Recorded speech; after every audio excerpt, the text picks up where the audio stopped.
একে নামের খুবই সাধারণ একটি ছেলে, যে কিনা জীবনের সর্বস্ব হারিয়ে একদম নিঃস্ব হয়ে গিয়েছিল। তার কাছে দুবেলা খাওয়ার মতো কোনো টাকা পয়সা ছিল না।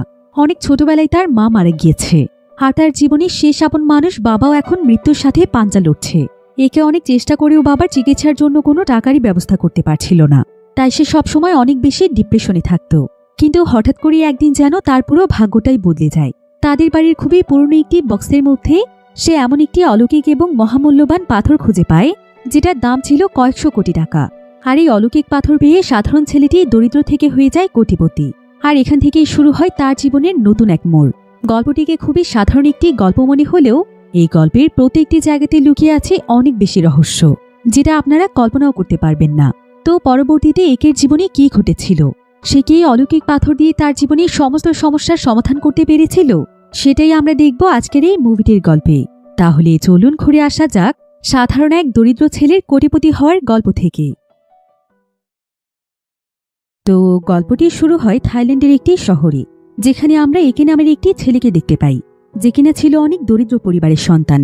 আর বর্তমানে সে তার সর্বস্ব হারিয়ে দিক বেদিক শূন্য হয়ে পড়েছে। তার পুরো জীবনে যেন এখন অন্ধকার নেমে এসেছে। একের বাবা একটি হসপিটালে মৃত্যুর সঙ্গে লড়াই করছে। তার নিঃশ্বাস নিতে অনেক কষ্ট হচ্ছে, আর তার ব্রেনও এখন একদমই কাজ করছে না। সে এখন কারোর সঙ্গে কোনো কথাও বলতে পারে না। ডক্টর বলেছে তার হাতে খুবই অল্প সময় বাকি আছে, তবে যদি উন্নত চিকিৎসা করা হয় তবে হয়তো একের বাবা বেঁচে যেতে পারে। এমন পরিস্থিতিতে একের কাছে কোনো কাজ নেই, সে কিভাবে তার বাবাকে বাঁচাবে, এই দুশ্চিন্তাই যেন তাকে কুড়ে কুড়ে খাচ্ছিল। একে যখন তার বাবার পাশে এসে বসে তখন যেন তার চারিপাশটা নিস্তব্ধ হয়ে যায়, কারণ নিজের বাবাকে মৃত্যুর সাথে লড়াই করতে দেখা সব সন্তানের কাছে অনেক কষ্টদায়ক ব্যাপার। একে ছোটবেলা থেকেই তার বাবাকে ভীষণ ভালোবাসে, আর তার বাবাকে বাঁচানোর জন্য সে যে কোনো কিছুই করতে পারে। একে এখানে তার বাবার বেডের সামনে বসে বসে তাদের পুরনো অ্যালবাম দেখছিল, আর ভাবছিল এখন সে তার বাবাকে বাঁচানোর জন্য কি করতে পারে। তখনই তার অ্যালবামে থাকা একটি ছবি দেখে মনে পড়ে একটি অ্যান্টিক পাথরের কথা, যেটা অনেক মূল্যবান একটি পাথর। আর এই পাথরটি পুরো পৃথিবীতে খুঁজে পাওয়া খুবই দুর্লভ। একের বাবার কাছে মূলত এই পাথরটি রয়েছে। তার বাবা পাথরটিকে অনেক বছর ধরেই আগলে রেখেছে, তাই একের মাথায় তখন একটি বুদ্ধি চলে আসে। সে দ্রুত তার বাড়িতে ফিরে এসে পুরনো জিনিসপত্র ঘাটাঘাটি করতে থাকে, আর কিছুক্ষণ খোঁজাখুঁজি করে শেষেই পাথরের বক্সটি বের করে ফেলে। তবে একে এই পাথর সম্পর্কে বেশি কিছু না জানলেও এতটুকু জানত যে পাথর দিয়ে সে অন্তত অনেক টাকা পাবে, যেটার মাধ্যমে সে তার জীবনের সমস্যাগুলোকে দূর করতে পারবে। এই পাথরটিকে একের বাবা এতটাই যত্ন করে আগলে রেখেছিল যে সে কখনোই পাথরটির কথা কারোর সামনে বলতো না, এমনকি কাউকে কখনো পাথরটি দেখাতও না, সবসময় নিজের কাছে লুকিয়ে রাখত। যেহেতু একের বাবা এখন অসুস্থ, তাই এই পাথরটি এখন ছিল একের কাছে তাদের শেষ সম্বল। তবে সেই পাথরটির সম্পর্কে জানার জন্য ইন্টারনেটে সার্চ করতে শুরু করে, আর সেখান থেকে বিভিন্ন ইনফরমেশন দেখে সে বুঝতে পারে যে পাথরটি আসলে একটি মহামূল্যবান পাথর। তবে ইন্টারনেটেও এই পাথরের ব্যাপারে বিস্তারিত কোনো কিছুই ছিল না।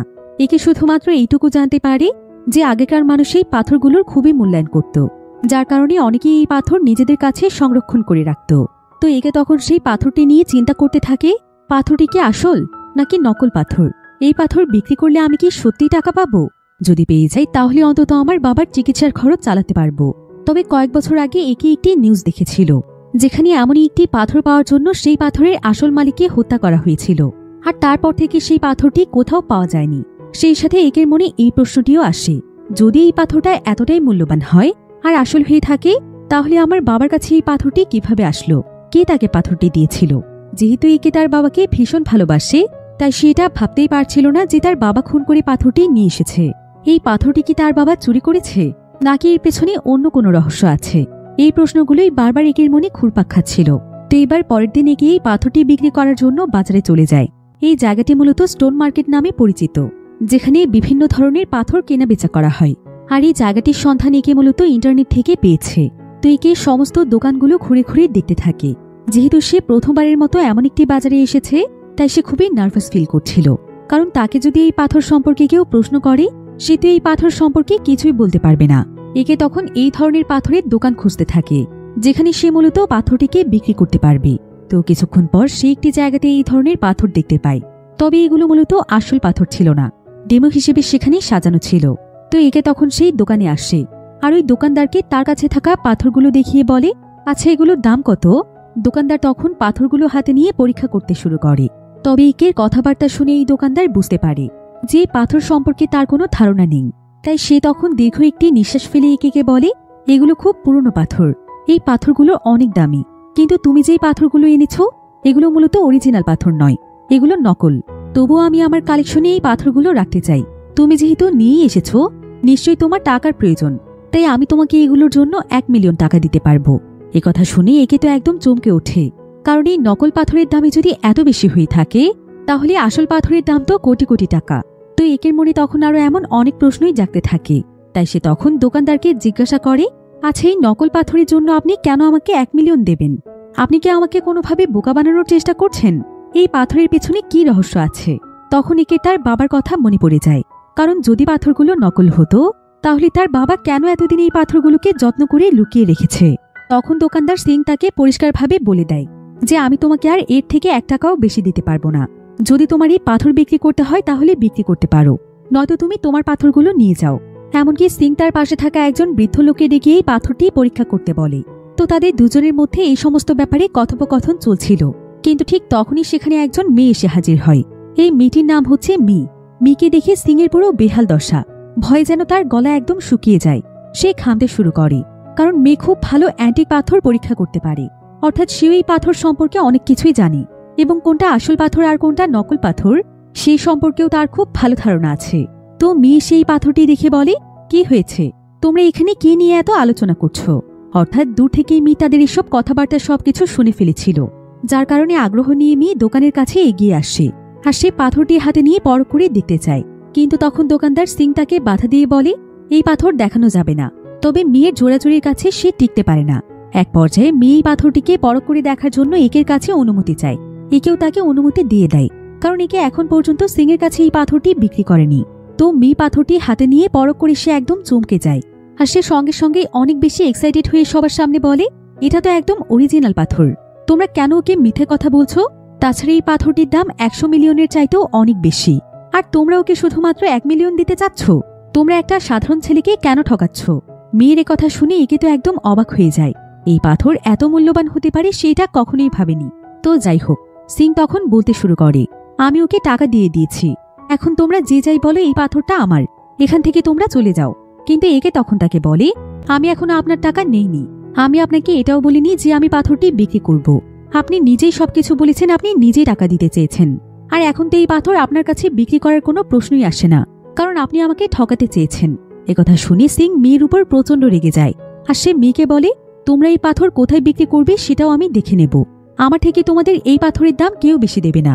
তখন মেয়ে একে বলে ওঠে, তুমি চিন্তা করো না, প্রতি বছরই অ্যান্টিক পাথরের একটি প্রতিযোগিতা হয়, যেখানে যাদের কাছে খুব পুরাতন অ্যান্টিক পাথর বা মূল্যবান পাথর আছে তারা তাদের সেই সমস্ত পাথর নিয়ে হাজির হয়, এবং যার পাথর সবচেয়ে বেশি মূল্যবান সেই পাথরগুলো সেখানকার লোকজন টাকা দিয়ে কিনে নেয়।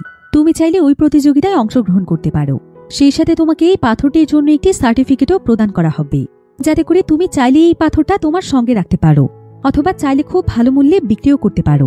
কেউ তোমাকে আর ঠকাতে পারবে না। কিন্তু এইসব ব্যাপারে একের কোনো ধারণাই ছিল না, তাই একে মেয়ের কাছে এই বিষয়ে সাহায্য চায়, যাতে করে মি তাকে এই কম্পিটিশনে অংশগ্রহণ করতে সাহায্য করে। আর মিও তখন তাকে সাহায্যের জন্য রাজি হয়ে যায়। মেয়ের এমন আচরণে একে ভীষণ খুশি হয়, কারণ মি তো তাকে চেনেও না জানেও না, তারপরও সে তাকে এত বড় উপকার করতে চাইছে। এবার একে এই পাথরটির সম্পর্কে জানার পর ভাবতে থাকে, আমার হাতে এখন এই পৃথিবীর সবচেয়ে মূল্যবান রহস্যময় পাথরটি রয়েছে, এই পাথর বিক্রি করে হয়তো আমার ভাগ্যটাই বদলে যাবে। এরপর একে মিকে নিয়ে একটি রেস্টুরেন্টে আসছে, আর এই পাথর সম্পর্কে আরো বিস্তারিত আলোচনা করতে থাকে। মি তখন একে বলে, আমি যদি ঠিক সময় না পৌঁছাতাম তাহলে সিং তোমার এই পাথর নিয়ে তোমাকে ঠকিয়ে দিত। তুমি এই পাথরের ইতিহাস সম্পর্কে কি জানো? এই পাথরটি 1867 সালে তৈরি করা হয়েছিল।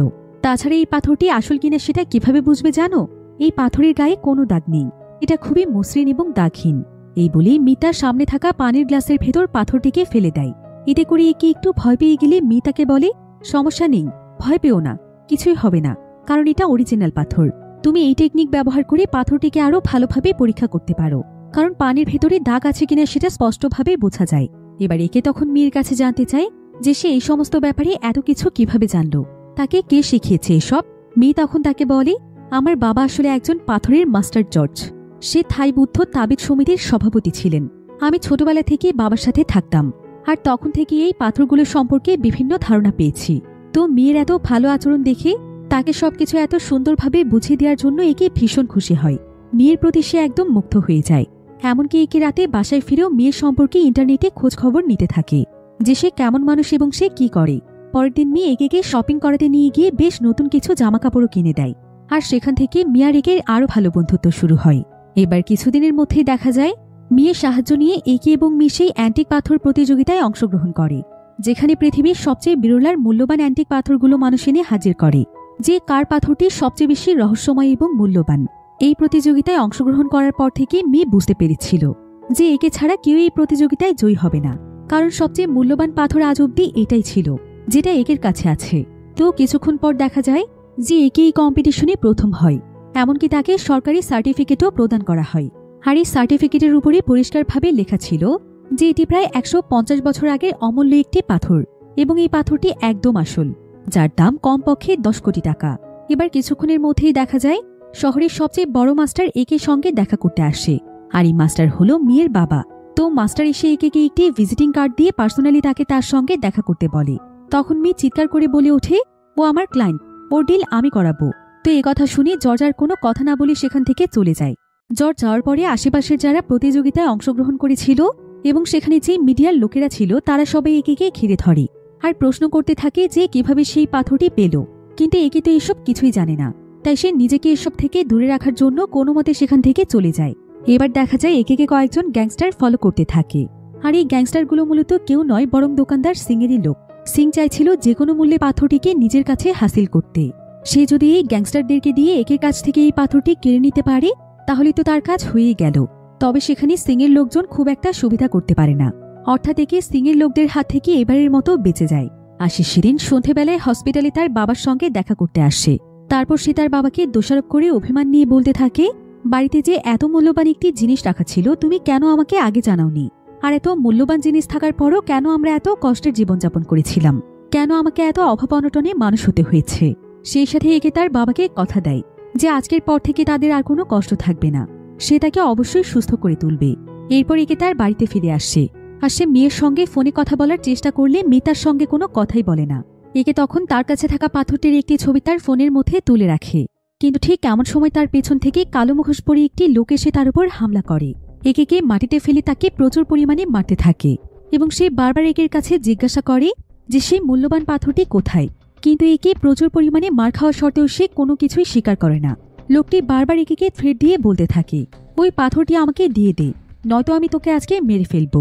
তবুও একে তাকে কোনো কিছু না বললে লোকটি রেগে গিয়ে একের প্রত্যেকটি আঙুল মুচড়ে মুচড়ে ভেঙে ফেলতে থাকে, আর একে যন্ত্রণায় চিৎকার করে ছটফট করতে থাকে। ঠিক সেই সময় হঠাৎ করে কেউ একজন একের দরজায় এসে নক করে, ফলে সেই মুখোশ পরা লোকটি ভীষণ ভয় পেয়ে যায়, আর সে এখান থেকে একে ওই অবস্থায় মাটিতে ফেলে রেখে লুকিয়ে পড়ে। তো দেখা যায় দরজা খুলে সিং ভেতরে আসে।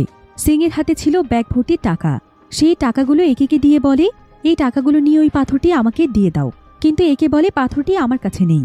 তখন সিং তার কথা বিশ্বাস করে না, বরং সে উল্টো তাকে টর্চার করতে থাকে। আসলে একে এই পাথরটিকে রক্ষা করার জন্য একটি তাবিজ বানিয়ে হসপিটালে তার বাবার গলায় পরিয়ে দিয়ে এসেছে, যাতে করে কেউ এসে এই পাথরটি তার কাছ থেকে ছিনিয়ে নিয়ে যেতে না পারে। অর্থাৎ এখন আসল পাথরটি তার বাবার কাছে আছে। তো এক পর্যায়ে সিং এর টর্চারের কাছে একে তার আনা টাকার বিনিময়ে ওই পাথরটি দিতে রাজি হয়ে যায়। তাই সিং তখন একে নিয়ে হসপিটালে চলে আসে। প্রথমে সিং একের হাতে ব্যান্ডেজ করায়, তারপর সে তার কাছে সেই পাথরটি চায়। তখন একে তার বাবার কাছ থেকে পাথরটি এনে সিংকে দিয়ে দেয়। তো সিং যখন আবারও পাথরটিকে পরখ করে দেখে, তখন সে দেখতে পায় যে এটা তো নকল পাথর। আর এটা দেখে সিং এর একদম মেজাজ খারাপ হয়ে যায়। সে ওই হসপিটালে একে আবারও মারতে শুরু করে এবং বলে, আমার সঙ্গে তুই ধোঁকাবাজি করছিস? আমাকে নকল পাথর ধরিয়ে দেওয়ার সাহস কি করে পাস? সিং এর কথা শুনে একে বুঝে উঠতে পারে না যে আসলে এগুলো কি হচ্ছে। সে তাকে কোনো প্রকার ঠকায়নি, কারণ সে আসল পাথর ভেবেই তার বাবার গলায় পাথরটি ঝুলিয়ে রেখেছিল। তখন ভয়ে ভয়ে একে সিংকে তার কাছে থাকা সার্টিফিকেট দেখিয়ে বলে, এটাই আসল পাথর, যেটার জন্য আমি কম্পিটিশনে সার্টিফিকেট পেয়েছি। আমি আপনাকে কোনোভাবেই ঠকানোর চেষ্টা করিনি। কিন্তু একথা শুনে সিং আরও বেশি রেগে যায়, আর সে তার উপর চিৎকার করে নিজেকে আঘাত করতে থাকে। এবং সে একের কাছে এগিয়ে এসে বলে, আসল পাথর কোথায় রেখেছিস সত্যি করে বল। তোর কাছ থেকে কে আসল পাথরটি নিয়ে গিয়েছে? আমি নিজে গিয়ে তার কাছ থেকে পাথরটি নিয়ে আসব। একে তখন বারবার তার পুরনো সব কথাগুলো মনে করতে থাকে, যে সর্বশেষ পাথরটি কার কাছে ছিল এবং কোথায় ছিল। তখন তার মনে পড়ে যায় পাথরটি তো সর্বশেষ মেয়ের কাছে ছিল, আর তাও সেটা ওই প্রতিযোগিতার দিন, যেদিন সে খুশিতে আসল পাথরটা হাতে পেয়ে পাথরের সঙ্গে নিজে সেলফি তুলেছিল। আর তখনই অগোচরে মেয়ে আসল পাথরটি মুখের ভেতরে নিয়ে চুরি করে ফেলে। আর সে তাকে হুবহু একই দেখতে নকল একটি পাথর তার হাতে ধরিয়ে দেয়। তারপর থেকে সে একের ফোন বা মেসেজের সঠিকভাবে রিপ্লাই করছে না। অর্থাৎ মিও তাকে অনেক বাজেভাবে ঠকিয়েছে। এতদিন মিকে নিয়ে একের মনে যে বিশ্বাস ভরসা ছিল সেই সবকিছুই যেন নিমিষেই শেষ হয়ে গিয়েছে। মি শুধুমাত্র পাথরটি নেওয়ার জন্য একে সাহায্যের নাটক করেছে। তো যাই হোক, একে মেয়ের কোনো রেসপন্স না পেয়ে এক পর্যায়ে বাধ্য হয়ে মেয়ের বাড়িতে তার সঙ্গে দেখা করতে আসে। তখন মি তাকে কোনো পাত্তাই দিচ্ছিল না। এমনকি একে তার সঙ্গে কথা বলতে গেলে সে তাকে ইগনোর করে সেখান থেকে চলে যায়। এরপর মেয়ের ড্রাইভার এসে একে ধাক্কা দিয়ে বলে, ম্যাডামের সঙ্গে এখন দেখা করা যাবে না। তোমার মতো সাধারণ মানুষের সঙ্গে তার কথা বলার সময় নেই। তুমি এক্ষুনি এখান থেকে বেরিয়ে যাও। এ কথা শুনে একের মন ভীষণ খারাপ হয়ে যায়।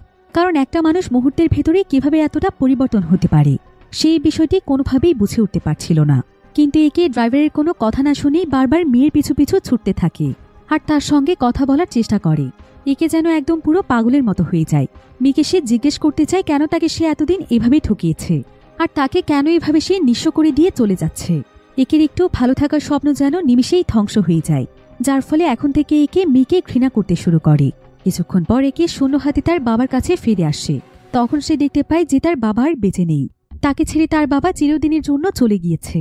বিনা চিকিৎসায় পৃথিবীর মায়া সে ত্যাগ করেছে। আর এই বিষয়টি একে সবচাইতে বেশি কষ্ট দিচ্ছিল যে সন্তান হয়ে সে তার বাবার চিকিৎসার খরচ চালাতে পারেনি। তাই একে তার বাবার মৃত্যুর জন্য সম্পূর্ণভাবে নিজেকে দায়ী করতে থাকে। সে কান্নায় তার বাবার মৃতদেহের উপর ভেঙে পড়ে। আর সে চিন্তা করতে থাকে যদি ওই দিনই সে সিংয়ের কাছে পাথরটি 1 মিলিয়নে বিক্রি করে দিত তাহলে অন্তত তার বাবা আজ বিনা চিকিৎসায় মারা যেত না। সে লোভ করে মিকে বিশ্বাস করেছিল এবং আরও বেশি টাকা পেতে গিয়ে সে আজ সবকিছু হারিয়েছে। একের বাবার মৃত্যুর পেছনে সবচাইতে বড় দোষী হচ্ছে বিশ্বাসঘাতক মি। সে যদি তার সঙ্গে এমন বিশ্বাসঘাতকতা না করত তাহলে একে তার বাবার অপারেশন করাতে পারত। একের বাবা মরে যাওয়ার পর একের চোখে যেন প্রতিশোধের আগুন দাউ দাউ করে জ্বলে ওঠে। সে কোনোভাবেই তার বাবার হত্যাকারীকে মাফ করবে না। সেই সাথে সেই পাথরটি সে মিকে কোনোভাবেই ভোগ করতে দেবে না, কারণ এটা তার বাবার পাথর যেটা সে এতগুলো বছর ধরে আগলে রেখেছিল। তো একে তার বাবার ফিনারেল শেষ করে একটি ভাড়াটিয়া গুন্ডার সঙ্গে দেখা করতে আসে যার নাম ছিল ভিক্টর। একে তখন ভিক্টরকে তার জীবনের সবকিছু খুলে বলে। তার বাবার অসুস্থতা থেকে শুরু করে মৃত্যু পর্যন্ত যা কিছু হয়েছে সব সে তাকে বলে। তাছাড়া তার বাবার কাছে যে একটি মূল্যবান পাথর ছিল এটাও সে তাকে জানিয়ে দেয়। সে এটাও বলে যে এই পাথরটি এখন মেয়ের কাছেই আছে। একে তখন ভিক্টরের কাছে সাহায্য চায়। সে তাকে বলে, এখন আমি আপাতত তোমাকে কিছুই দিতে পারবো না, তবে তুমি যদি ওই পাথরটি উদ্ধার করতে পারো তাহলে পাথরটি বিক্রি করে যেই টাকাগুলো পাবো সেটার অর্ধেক আমি তোমাকে দিয়ে দেব। তুমি শুধু এখন আমাকে একটু সাহায্য করো। তবে একের কথা শুনে ভিক্টরের অনেক মায়া হয়। সে তার প্রতি হওয়া এই অবিচারের কথা জানতে পেরে অনেক কষ্ট পায়।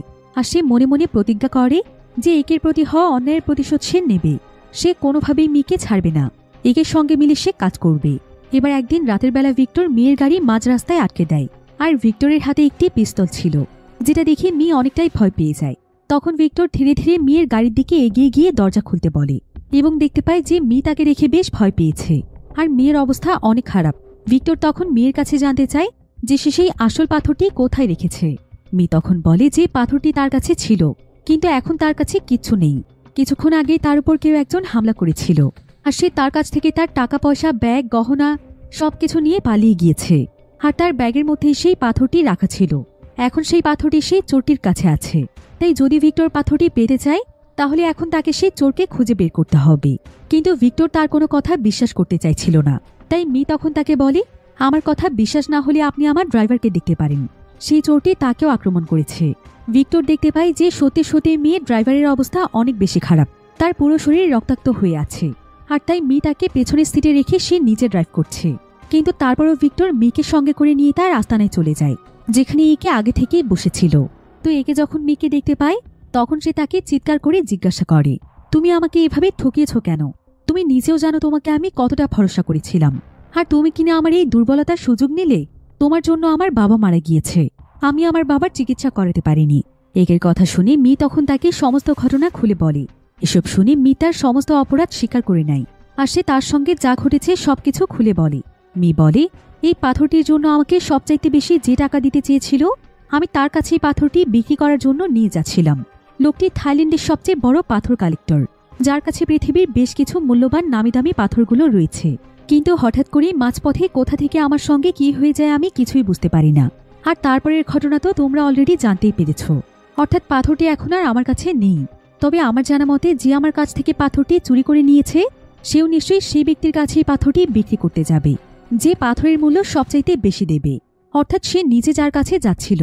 কিন্তু আমরা যদি তার আগে সেই চোরটিকে ধরে ফেলতে পারি তাহলে আবারও আমরা পাথরটিকে ফিরিয়ে আনতে পারবো। এখন একের কাছে প্রতিশোধ নেওয়ার মতো সময় ছিল না, তাই তারা তিনজন একসাথে প্ল্যান করে যাতে করে সেই চোরটি পাথর বিক্রি করার আগেই তারা চোরটিকে ধরে ফেলতে পারে। এখন এই কাজের জন্য তারা তিনজন এক হয়ে যায়। একের এখন মিকে বিশ্বাস করা ছাড়া আর কোনো উপায় ছিল না। সে বাধ্য হয়ে তার সঙ্গে কাজ করতে আবারও রাজি হয়ে যায়, কারণ এই পাথর সম্পর্কে একে নিজেতেও কিছুই জানে না, তাই তাকে মেয়ের সাহায্য নিতেই হবে। তো এবার পরের দিন সেই চোর সেই বিক্রেতার কাছে পৌঁছানোর আগেই একে ভিক্টর এবং মি সেই চোরটির কাছে পৌঁছে যায় এবং মি যেভাবে প্ল্যান করেছিল সবকিছু ঠিক সেভাবেই হয়। দেখা যায় কিছুক্ষণের মধ্যেই সেই চোর পাথর বিক্রি করার জন্য লোকটির কাছে আসছিল, কিন্তু হঠাৎ করে সেখানকার একটি দরজার কাছে বড় একটি গাড়ি আসে আর সেই চোরটিকে একজন কিডন্যাপ করে নিয়ে যায়। তবে কে তাকে নিয়ে গিয়েছে তার চেহারা দেখা যায় না, এই জন্য একে এবং তার সঙ্গীরা বুঝতেই পারছিল না যে এখন তারা কি করবে। তাছাড়া যে গাড়িতে ওই লোকটাকে কিডন্যাপ করা হয় সেই গাড়িটি খুবই দ্রুত ড্রাইভ করে এখান থেকে চলে গিয়েছে। চোখের পলকে গাড়িটি চলে যাওয়ার কারণে গাড়ির নাম্বারটিও তারা খুব ভালোভাবে দেখতে পায় না। মীরা তখন এসব কিছু ওই লোকের সিসিটিভি ক্যামেরার ফুটেজে দেখছিল। তো তারা তিনজন মুহূর্তের ভেতর নিচে নেমে আসে। ভিক্টর, মি এবং একে মিলে একটি গাড়িতে করে কিডন্যাপারের গাড়িটি ফলো করতে শুরু করে।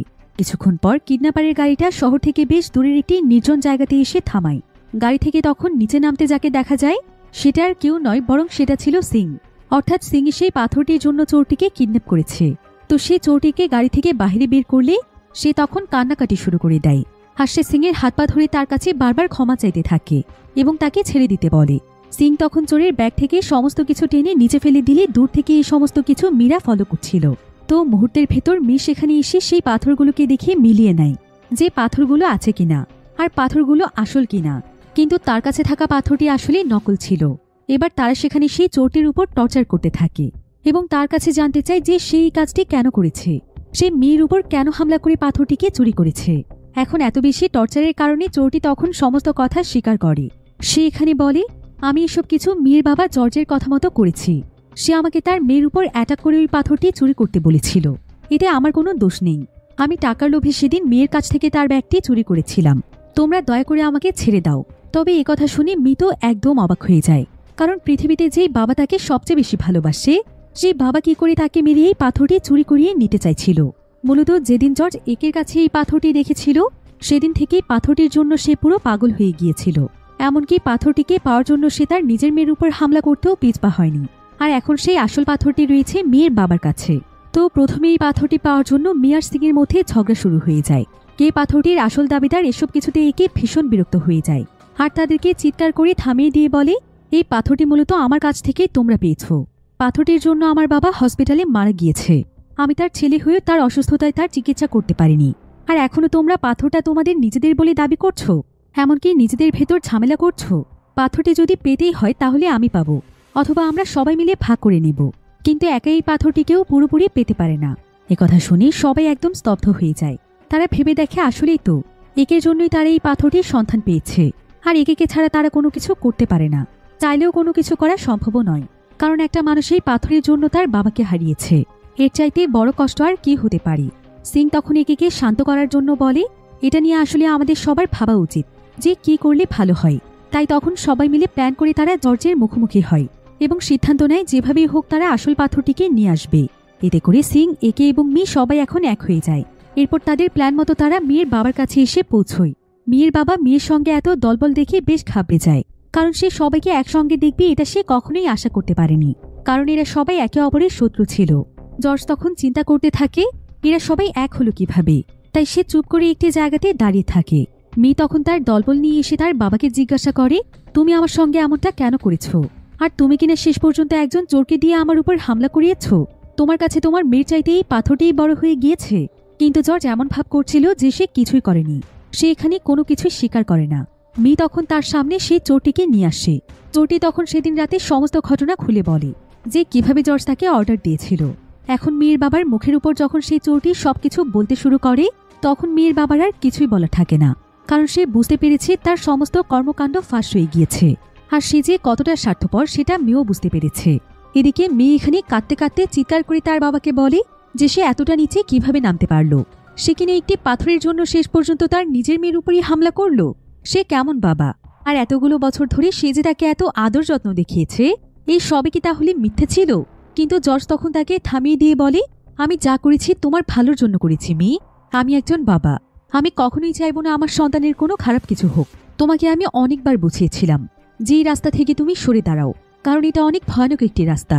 এই পুরাতন পাথরগুলোর খোঁজে এখন পর্যন্ত অনেক মানুষ মারা গিয়েছে, তাই আমি কখনোই চাইতাম না যে তুমি এসবের সঙ্গে নিজেকে জড়িয়ে ফেলো। কিন্তু তুমি তো কোনোদিনও আমার কথা শোনোনি, তাই আমি ইচ্ছে করেই তোমার কাছ থেকে এই পাথরটি চুরি করিয়েছি, যাতে করে তুমি এই রাস্তা থেকে সরে দাঁড়াও।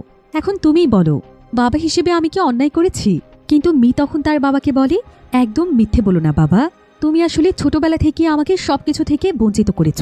তুমি আমার চাইতে তোমার ছেলেকে বেশি ভালোবেসেছ, অথচ তুমি জানো যে আমার ট্যালেন্ট এবং যোগ্যতা আছে। তারপরও তুমি সবসময় তোমার বিজনেস থেকে আমাকে দূরে রাখতে চেয়েছ। কিন্তু তুমি জানতে যে এই বিজনেসের প্রতি আমি কতটা আসক্ত। আমিও তোমার মতো একজন বিজনেসম্যান হতে চাই, আর এসব কারণেই আমি আমার নিজের ভবিষ্যতের জন্য এই কাজটি বেছে নিয়েছি। তোমার কাছে কি আমার শখের কোনো মূল্য নেই? মেয়ের কথা শুনে মেয়ের বাবা জর্জ অনেক ইমোশনাল হয়ে যায়। সে তখন মিকে বলে, আমি আসলে এতদিন ভুল ভাবছিলাম। আমি তোমাকে সবসময় আমার বিজনেস থেকে দূরে রাখতে চেয়েছি যাতে তুমি ঝুঁকিতে না পড়ো। তবে তুমি আজকে আমাকে বুঝিয়ে দিয়েছ যে আমি তোমার প্রতি আসলেই অনেক অন্যায় করেছি। তবে আমি এখন আমার ভুল বুঝতে পারছি, আর আমি সবার সামনে তোমাকে কথা দিচ্ছি যে আমি আর কখনোই তোমার কোনো কাজে বাধা হয়ে দাঁড়াবো না। তুমি যা করতে চাও তাই করো, এমনকি আমার বিজনেস যদি তুমি নিয়েও যেতে চাও তাহলে সেটাও করতে পারো, কারণ তুমি আমাকে ভুল বুঝলেও আমি তোমাকে অনেক ভালোবাসি মা। বাবার এসব কথা শুনে মিও অনেক ইমোশনাল হয়ে তাকে জড়িয়ে ধরে। তবে এখানে আবার মেয়ের ভাই এসব সহ্য করতে পারছিল না। মেয়ের ভাইয়ের আসল নাম মূলত ছিল আসিফ, আর এই আসিফ আর কেউ নয় বরং সে হচ্ছে দোকানদার সিং। অর্থাৎ সিং হচ্ছে মেয়ের ভাই, আর তাকে বাইরে সবাই সিং নামেই চেনে, কিন্তু তার আসল নাম হচ্ছে আসিফ। আর আসিফ বিজনেস শেখার জন্য স্টোন মার্কেটে একটি ছোট্ট দোকান দিয়েছিল, যেখানে মিও থাকত, এবং তারা কোনো আসল পাথর পেলে সেটাকে হাসিল করার চেষ্টা করত। এখন একে যখন এখানে জানতে পারে যে আসিফ হচ্ছে মেয়েরই ভাই, তখন সে তো একদম অবাক হয়ে যায়। এদিকে আসিফ এটা কোনোভাবেই মেনে নিতে পারছিল না, কারণ তার সম্পত্তির উপর মেয়ের যতটুকু অধিকার আছে ততটুকু অধিকার তারও আছে। কিন্তু জর্জ তখন তাকে বলে যে আসলে মেয়ের যতটুকু অধিকার আছে তার থেকে 1% অধিকারও আসিফের নেই, কারণ আসিফ আসলে তার নিজের সন্তান নয়। বরং আসিফ যখন ছোট ছিল তখন জর্জ আসিফকে রাস্তা থেকে তুলে এনেছিল। জর্জ তখন আসিফকে বলে, আমি তোমাকে তুলে এনে তোমার জীবনটাকে সুন্দর করে দিয়েছি, আর তোমার জন্মদাতা বাবার জন্যই তো তোমাদের পরিবারটি নষ্ট হয়ে গিয়েছিল। তখন আমি তোমাকে নতুন জীবন দিয়েছি, এর চাইতে বেশি আর তুমি কি চাইছো? তারপরে আমি আমার বিজনেসের কিছুটা অংশ হলেও তোমাকে দিতাম, কিন্তু তুমি তো খুব ভালো করেই জানো যে তুমি এখন পর্যন্ত আসল এবং নকল পাথরের পার্থক্য জানো না। তোমাকে আমি অনেকবার শেখানোর চেষ্টা করেছি, তারপরও তুমি ব্যর্থ হয়েছ। আর মেয়ে একজন মেয়ে হয়েই সবকিছু পারে, তাহলে কেন আমি আমার বিজনেসের দায়িত্ব আমার মেয়েকে দেব না? তাছাড়া তোমাকে যদি আমি আমার বিজনেসের দায়িত্ব দিয়েও দেই, তাহলে তুমি আসল পাথর না জেনে কেনা বেচা করতে পারবে না। আর যদি কোনোভাবে তুমি কাউকে নকল পাথর দিয়ে দাও, তাহলে আমার এত বছরের বিজনেসের ক্ষতি হয়ে যাবে। তাই তোমাকে আমি আমার সঙ্গে রাখছি, এটাই তোমার ভাগ্য। কিন্তু এসব কথা শুনে আসিফ অনেক বেশি ইমোশনাল হয়ে যায়, কারণ সে বিশ্বাসই করতে পারছিল না যে এত বছর যাকে সে বাবা বলে জেনে এসেছে সে আসলে তার বাবাই নয়, আর এখন সে তাকে সবকিছু থেকে বঞ্চিত করছে। তাই আসিফ তখন রাগে এবং ক্ষোভে সেখানে তার বন্দুক বের করে তাদেরকে গুলি করতে চাইছিল। কিন্তু ঠিক তখনই তার সামনে এসে একে দাঁড়ায়। একে এখানে অনেক ইমোশনাল হয়ে যায়। সে এখানে কাঁদতে কাঁদতে আসিফকে বলে যে সামান্য একটা পাথরের জন্য সে কিনা তার বাবা এবং বোনকে মেরে ফেলতে চাইছে, যারা কিনা এত বছর ধরে তাকে আগলে রেখেছিল। পাথরের মূল্য কখনো মানুষের জীবনের চাইতে বেশি হতে পারে না। এরপর সে আসিফের বন্দুকটি তার মাথায় ঠেকিয়ে নিয়ে বলতে থাকে, দয়া করে তোমরা এসব কিছু বন্ধ করো। সম্পদ কখনো মানুষের জীবনের চাইতে বড় হতে পারে না। প্রত্যেকটি মানুষের কাছেই তাদের জীবন সবচাইতে মূল্যবান। এতগুলো বছর ধরে আমার বাবার কাছে এই মূল্যবান পাথরটি ছিল, কিন্তু তারপরে এই পাথরটিকে আমার বাবাকে বাঁচাতে পেরেছে? আমার বাবাকে রোগমুক্ত করতে পেরেছে? পারেনি, বরং তাকেও মরতে হয়েছে। তাহলে এই পাথরের বিষয়টি নিয়ে তোমরা নিজেদের মাঝে কেন লড়াই করছো? এসব শুনে আসিফ অনেক ইমোশনাল হয়ে কাঁদতে থাকে। কিন্তু ঠিক তখনই সেখানে বেশ কয়েকজন পুলিশ অফিসার চলে আসে, আর এখানকার হেড অফিসারের নাম ছিল নামি। নামি এখানে জর্জের কাছে সেই অ্যান্টিক পাথরটি দেখতে যায়। জর্জ তখন সেখানে অনেক বড় একটি বক্স বের করলে দেখা যায় যে সেখানে হুবহু একই দেখতে অনেকগুলো অ্যান্টিক পাথর রয়েছে। তবে এতগুলো পাথরের মধ্যে শুধুমাত্র একটি পাথরই আসল ছিল। এরপর নামি তখন সেই আসল পাথরটি হাতে নিয়ে এখানকার সবাইকে উদ্দেশ্য করে 30 বছর আগের একটি ঘটনা বলতে শুরু করে। সেখানে বলে যে আজ থেকে প্রায় 30 বছর আগে একজন চোর এই পাথরটির জন্য পাথরটির মূল মালিককে খুন করেছিল। এই পাথরটির আসল মালিকের নাম ছিল বসরাত, আর যখন তাকে হত্যা করা হয়েছিল তখন এই কেসের ইনভেস্টিগেশনের দায়িত্ব এসে পড়েছিল নামির উপর। বসরাত আসলে একজন সুলতান ছিল, আর তার শখ ছিল পুরনো জিনিসপত্র খুঁজে বের করা। সেই মূলত সেই সময়েই মহামূল্যবান পাথরটি খুঁজে পেয়েছিল। কিন্তু এই সমস্ত জিনিস হচ্ছে সরকারি সম্পদ, তাই বোসরাত যখন তার কালেকশনে অনেক বেশি পুরাতন জিনিস সংগ্রহ করে ফেলেছিল, তখন গভর্নমেন্টের লোকেরা কোনোভাবে এটা জানতে পারে। এরপর খুবই অল্প সময়ের মধ্যে বোসরাতের সমস্ত জিনিসগুলো পুলিশেরা জব্দ করে ফেলে। কিন্তু তারা এই অ্যান্টিক পাথরটিকে পায় না, কারণ বোসরাত এটাকে খুবই সুরক্ষিতভাবে লুকিয়ে রেখেছিল। কিন্তু কয়েকদিন পরে দেখা যায় যে বোসরাতকে কেউ একজন মেরে ফেলেছে, আর তার কাছ থেকে শেষ একটি অ্যান্টিক পাথর চুরি করে নিয়ে গিয়েছে। কিন্তু এই পাথরটি এখন পুরোপুরিভাবে সরকারি সম্পদ, তাই এটা এখন পুলিশের হেফাজতে থাকবে। কিন্তু এমন সময় একে নামিকে বলে, মিথ্যে কথা, এই পাথরের মালিক তো আমার বাবা। আমার বাবা অনেক বছর ধরে পাথরটি নিজের কাছে আগলে রেখেছিল। কিন্তু নামি তখন তাকে বলে, তুমি তোমার বাবার সম্পর্কে কিছুই জানো না। আমরা যখন এই অ্যান্টিক পাথরটির খোঁজ পেয়েছি, তখন আমরা এই কেসের উপর আবারও ইনভেস্টিগেশন করেছি। আর আমরা কি জানতে পেরেছি জানো, এই পাথরের চোর আসলে আর কেউ ছিল না, বরং তোমার বাবাই ছিল। সে এই পাথরটির জন্য বুসরাতকে হত্যা করেছিল। কিন্তু যখন বুসরাতের কেসের ব্যাপারে ইনভেস্টিগেশন শুরু হয়ে যায়, তখন তোমার বাবা এই পাথরটি নিয়ে লুকিয়ে পড়ে। আচ্ছা, তুমি একবার চিন্তা করে দেখো, এতগুলো বছর ধরে এত দামি একটি পাথর তোমার বাবার কাছে ছিল, কিন্তু তারপরও তোমাদেরকে এত কষ্টে কেন জীবন কাটাতে হয়েছে? এর কারণ কি জানো? কারণ তোমার বাবা চাইলে এই পাথরটি বিক্রি করতে পারত না। যদি তোমার বাবা পাথরটিকে বিক্রি করতে যেত, তাহলে কোনো না কোনোভাবে সে ধরা পড়ে যেত। এ কারণেই মূলত তোমার বাবা নিজের কাছে এতদিন পাথরটিকে লুকিয়ে রেখেছিল। নামির এই কথা শুনে একে এবার বুঝতে পারে যে আসলে তার বাবাই তাহলে সেই হত্যাকারী। কিন্তু সেটা কোনোভাবেই মানতে পারছিল না যে বাবাকে সে ছোটবেলা থেকে এত ভালো মানুষ জেনে এসেছে, সে কিনা একটি পাথরের লোভে একজন মানুষকে হত্যা করেছে। এসব ভাবতে ভাবতে একে খুবই ইমোশনাল হয়ে যায়। এদিকে এই সমস্ত ঘটনা শুনে ভিক্টর তো একদম অবাক হয়ে যায়, কারণ ভিক্টর আর কেউ ছিল না, বরং সে ছিল বুসরাতের ছেলে। অর্থাৎ ভিক্টরের বাবাকে একের বাবা হত্যা করেছে। সেই সময় ভিক্টর অনেক ছোট ছিল। এখন নিজের বাবার আসল হত্যাকারীর পরিচয় জানতে পেরে ভিক্টরের মনে যেন প্রতিশোধের আগুন জ্বলে ওঠে। তবে সে আপাতত চুপচাপ থাকে এবং প্রতিশোধ নেওয়ার সুযোগ খুঁজতে থাকে। এবার নামি যখন সেই পাথরটি তার হেফাজতে নিয়ে চলে যাচ্ছিল, ঠিক তখনই সে রিয়েলাইজ করতে পারে যে তার কাছে যেই পাথরটি রয়েছে সেটা মূলত নকল পাথর, কারণ আসল পাথরটি হবে মসৃণ এবং দাগহীন। সে বুঝতে পারে যে জর্জ হয়তো তাকে ধোঁকা দেওয়ার চেষ্টা করছে। এতে নামি ভীষণ রেগে যায়, আর সে জর্জকে তাড়াতাড়ি করে আসল পাথরটি তাদেরকে দিয়ে দিতে বলে, তা না হলে তার নামে সরকারি কেস হয়ে যাবে। কিন্তু জর্জ তো আসলে ছিল খুবই বুদ্ধিমান একজন মানুষ। সে এখানে নামিকে বলে, তুমি কি আমাকে বোকা ভেবেছ? আমার বয়স হয়ে গেলেও আমি ততটা বোকা নই। তুমি মূলত আমাদের সঙ্গে ধোঁকাবাজি করতে চাইছ। তুমি আজকে যে কেসটির ব্যাপারে কথা বলছো সেটা মূলত 30 বছর আগের, কিন্তু ল সম্পর্কে আমারও ধারণা আছে। যেখানে 20 বছর পুরনো কেসেরই ইনভেস্টিগেশন বন্ধ হয়ে যায় এবং সেটার উপর থেকে সমস্ত আইনি পদক্ষেপ তুলে নিয়ে কেস বন্ধ করে দেয়া হয়, সেখানে তুমি 30 বছর পুরনো কেসের কথা বলতে এসেছ, যেটার এখন কোনো ভিত্তিই নেই। কিন্তু আমি জানি তুমি এমনটা কেন করছো, কারণ তুমি এই পাথরটি এখন নিজে হাসিল করতে চাইছো।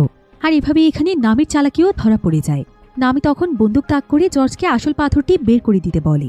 এখন এসব নিয়ে তাদের মধ্যে লড়াই হতেই যাচ্ছিল, কিন্তু ঠিক তখনই সেখানে ভিক্টর এগিয়ে আসে। আর ভিক্টরের হাতেও পিস্তল ছিল, তাই সে প্রথমে পিস্তল দেখিয়ে সবাইকে ভয় দেখালে জর্জ কোনো ভয়ই পায় না, বরং সেও একটি পিস্তল নিয়ে এগিয়ে আসে তাকে থামানোর জন্য, এবং তার যত সব লোক আছে তাদেরকে ভিক্টরের পেছনে লাগিয়ে দেয়। এখানে সেখানে থাকা সবার মধ্যে একমাত্র অসহায় ব্যক্তি ছিল একে। সে এমন পরিস্থিতিতে কি করবে কিছুই বুঝতে পারছিল না। এমনকি সে এটাও বুঝতে পারছিল না যে ভিক্টর কেন গুলি করতে চাইছে। এদিকে এক পর্যায়ে ভিক্টর বাধ্য হয়ে এলোপাথারি সবার উপর গুলি করতে শুরু করে। সেখানে থাকা সবকিছু একদম ভেঙে চুরে তছনছ হয়ে যায়। সবাই সেখানে যে যার জীবন বাঁচানোর চেষ্টা করে। তো এভাবেই সবাই সবাইকে মারতে থাকলে এক পর্যায়ে গিয়ে দেখা যায় এখানে আর কারোই কোনো খোঁজ থাকে না। পুরো পরিবেশটাই যেন একদম নিস্তব্ধ হয়ে যায়। প্রায় সবাই সেখানে মারা যায়। যেই পাথর নিয়ে পুলিশ অফিসার নামি ধনী হতে চেয়েছিল, তার সমস্ত স্বপ্ন দুঃস্বপ্ন হয়ে যায়। বিজনেসম্যান জর্জেরও তার লোভের কারণে এত বছরের কেরিয়ার ধ্বংস হয়ে যায়। তাকেও শেষ পর্যন্ত জীবন দিতে হয়। এদিকে আসিফও শুরু থেকে যেই পাথরের জন্য তার সবকিছু উজাড় করে দিয়েছিল, তার স্বপ্নও এখানে নিমিষেই শেষ হয়ে যায়। সামান্য একটি পাথর এখানে অনেক মানুষের জীবন কেড়ে নেয়। তবে কিছুক্ষণ পর এখানে ভাগ্যক্রমে একে বেঁচে যায়। তার কিছুই হয়নি। এতগুলো গুলি চলার পরও তার গায়ে একটি গুলিও লাগেনি। এবার ভিক্টর তখন একেকে জীবিত দেখতে পেয়ে ধীরে ধীরে তার সামনে চলে আসছে।